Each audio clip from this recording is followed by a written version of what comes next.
Let's take a look at how to add keyframes to our designs. So let's take this square here. Let's say we want to make this square move from left to right across the scene. So we would drag this square over to our starting position. We're going to tap P on our keyboard to open up our position property down in the timeline. And we're going to click this stopwatch to add our first keyframe. And this is going to mark the start of our animation. Now let's move forward about 1 second. And we can take our square and hold Shift to get a straight line and drag it to the right side of our composition. Now you see this line that's connecting the two of them. That creates our two keyframes and our animation. Now that we have our two keyframes, if we decide that we don't want it to start at the very beginning of our composition, we can just lasso to select them and drag them a little bit further down in our timeline. And now it starts a little bit later.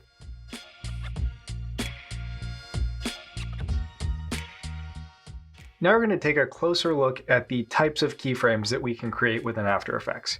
So here we have our box animation again, sliding from left to right across the screen. And if you take a look at these keyframes that we've added, you see that they're diamond shaped.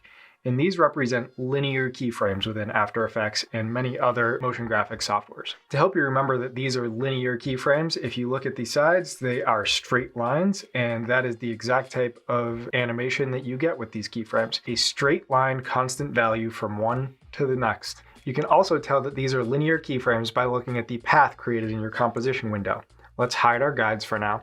And if you take a look at the path here, you can see that these tiny dots that are on this line are evenly distributed, and that represents the position point of your cube as it's moving across the screen for each frame in between these two keyframes.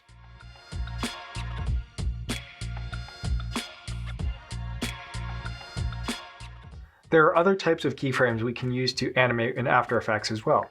We have the eased keyframes, which come in 3 different varieties: the easy ease, the ease in, and the ease out. The easy ease keyframe, which we have in the top example here, starts out slow, reaches its top speed somewhere near the middle, and then eases into a stop at the end. And again, we can click one of these keyframes and take a look at the animated line that we have here. For each one of these dots here, it represents the layer's position as it moves between these two keyframes. As you can see, towards the beginning, these dots are much closer together. Towards the middle of the move, they space out quite a bit. And then as we reach towards the end, they get much closer together again. We also have the ease in, which if we click on this keyframe here, we can see that it starts out fast with these dots being further apart, and then it eases into a stop where the dots get much closer together towards the end. And we also have the ease out, which is the opposite of the ease in that it starts off slow, picks up speed, and then reaches its top speed as it hits the last keyframe. As you can see, these 3 keyframes here all take about 2 seconds to complete, but they each have a very different feel in how they move across the screen.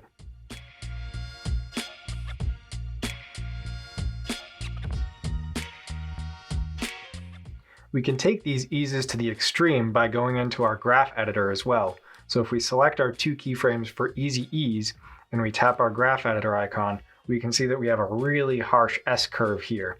So this shows that it's starting out slow, moving in almost a horizontal line here, and then it really picks up speed towards the middle, and then it really slows down towards the end. And if we compare that to our gently eased keys, which is the default easy ease within After Effects, there's a much, much more mellow S-curve that we have here. And the difference in movement that we get, if we click out of this graph editor, is much more exaggerated. We've gone ahead and done the same for the ease in and ease outs. So if we select these keyframes here for ease in, hop into our graph editor, we can see that it takes off really fast and then slows down towards the end. And same with our ease out. It takes a long time to get going, but then it picks up speed towards the end. And again, all 3 of these layers here start and end at 2 and 4 seconds, and they take the same amount of time to go across the screen. They just have a different feel to the movement as they make their way across.